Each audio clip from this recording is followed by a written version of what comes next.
y'all doing today?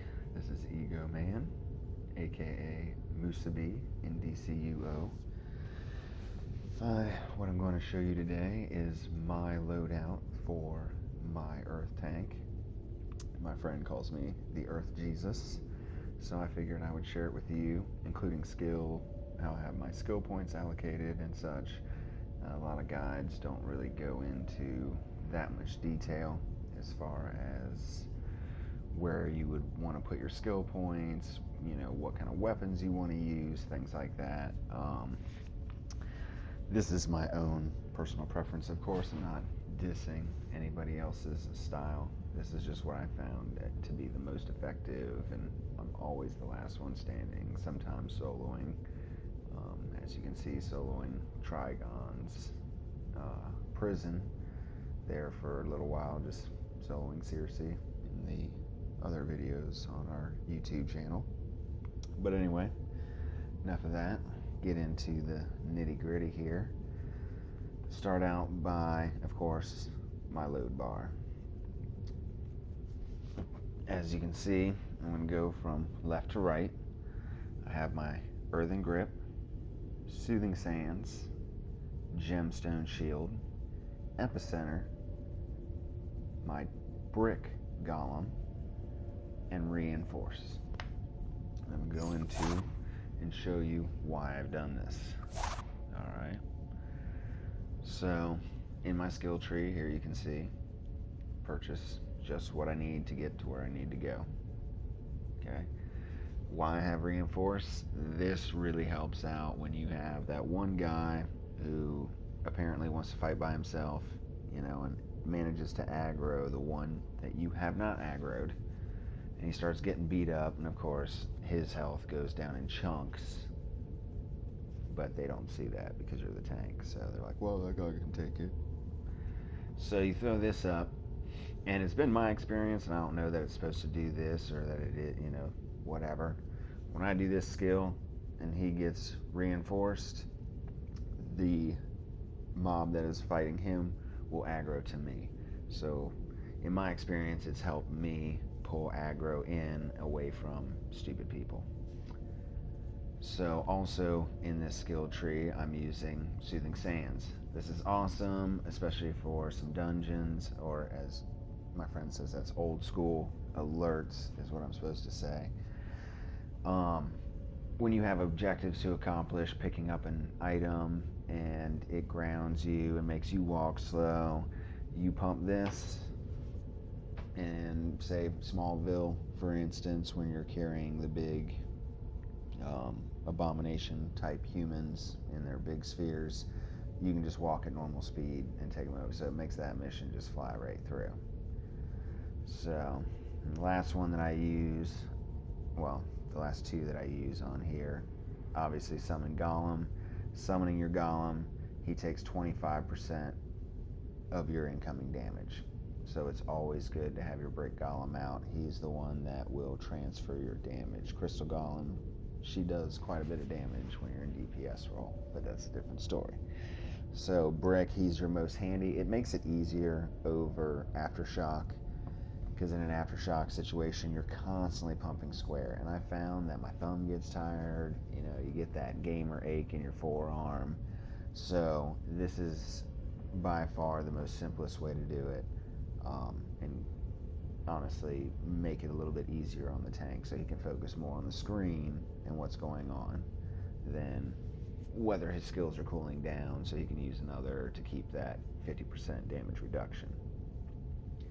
Of course, I have Earthen Grip, awesome aggro, grabs people. If you have high dominance, then it can hold them for quite some time, so without them able to break free. And obviously, as a tank, dominance is your best friend. On the seismic side here, obviously I've just gone down to the Gemstone Shield because that's all I want. It is an Aftershock skill, so you will have to be familiar with the Aftershock, and yes, it will get interrupted, which becomes annoying at times, but with the loadout that you have, that I've set up here, losing that doesn't really affect your overall effectiveness in combat. So it's just a nice little extra shield. So you throw that up. Aftershock, it's the only aftershock that will work while damage shift is active. Only one. Has no penalty. So therefore, with your damage shift active, I don't honestly know the exact percentage of what damage you would be decreasing, but I can tell you it's a whole hell of a lot. So, and then obviously Epicenter. Epicenter is great, especially in your Amazonian levels where you're fighting lots of mobs. You can pull them all together. Lock down when you've got all these henchmen coming through portals. Boom, just group them all together. Your DPS will love you for it, because their AoEs will be more effective. So it's awesome skill. So that's how I've loaded that all out. So it lets you look at it again and see how the skills are loaded out. So, and of course, got my trinket with my trinket stuff, which is just, for a tank, really, trinket stuff is just whatever the hell you want. Obviously, you want a supply drop because sometimes your healer's just an idiot and it's nice to have a supply drop. Orbital strike, your orbital strike, I found, is based off of your damage, based off of your stats, essentially. So for tanks, it doesn't really do a whole lot of damage, so not necessary, but I got it there. And then I got my backup. It's nice having 3 people fight as opposed to 1 sidekick. So that's just how I roll. Alright, so before I forget, iconic powers, with the skill points left over. Nano weave armor, obviously. Powerful resistance. Intimidating gaze, because I want that dominance. And then I went miracle worker and empathic healing, because really when you're most of the time you're going to spend in a dungeon, alert, so heals are big time. You're most of the time going to have a healer, so you want that healing magnitude. It makes it easier on them. It's less power use.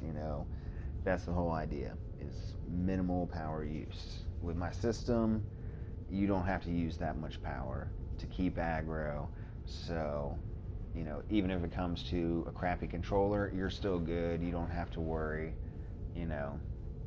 really too much about it. So I'm going to show you a little bit about my skills here, which I feel a lot of people don't show a lot about. I don't know if they want to keep it a secret, whatever.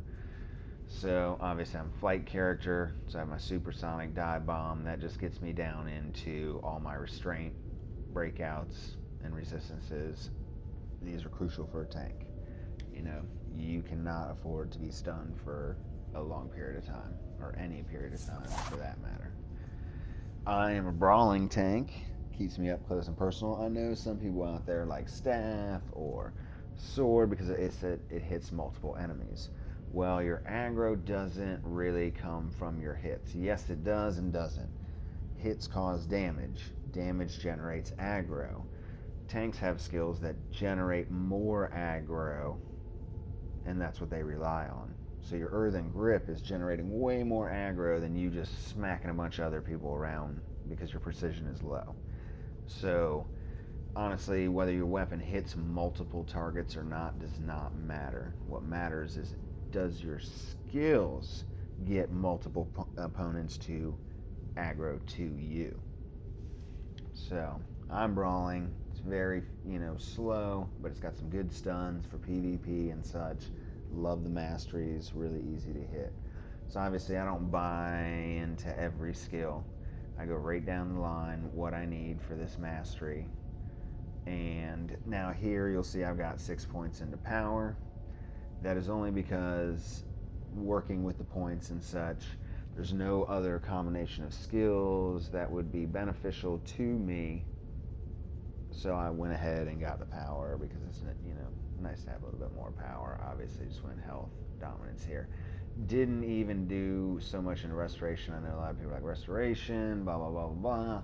Honestly, you're not a fire tank. Fire tanks deal more in the healing aspect, the health recovery. So not worried about it as an earth tank. I just want dominance, health, defense, toughness. That's all I'm looking for. critical healing chance, things like that. Because then when you do use like Soothing Sands, something like that, hopefully you'll get a critical heal, because it doesn't heal for that much. You're really looking for the control resistance. So, it can't hurt. Really can't hurt. And most of the time, like I said, you're with a healer, so getting healed more is more efficient for you and the whole party. So obviously, once you start accumulating more skill points, you see I have 96 skill points, which apparently is not a whole lot, but it works for me. Obviously, I'm working on getting more. As I go through, let me show you martial arts. Martial arts here. I also wanted the mastery, so I could get the mastery in brawling, which is the triangle move. Very effective, high damage. The one is a direct single attack, high damage, hits for 2.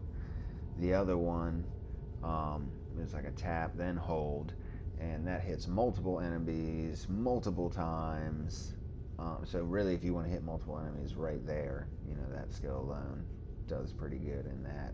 And it makes good when you're running through lower level dungeons, when you're just trying to get feats and stuff like that, to just wipe out a whole group of lower level enemies. The only time a tank really feels really powerful when he's in a lower dungeon. So here you can see I have the 6 points into health, because that was the most beneficial to get the mastery, and so on and so forth. Going in dual wield, just got what I needed, where it says permanently gain. Permanently gain. Permanently gain. All you care about is what you permanently gain. This, it wasn't too much beneficial, but get my dominance here, get my defense and toughness. This one obviously I'm working on, so I'm going into health here. Dual pistol I've already done. Same thing, just the ones that give me permanent gains, then down to what I really need, and that's these. Your innate abilities, things that you are just active all the time. So that's how you kind of load that out, or that's how I have focus dominance, health, heal chance, just enough to get yourself down to the bottom, to unlock these skills in classes that you're not using that weapon. And that's about it. Thank y'all for watching the DCUO Earth Tank video. Hope y'all enjoyed it. Leave your comments below if you want to see something else. Egoman, aka Musabi,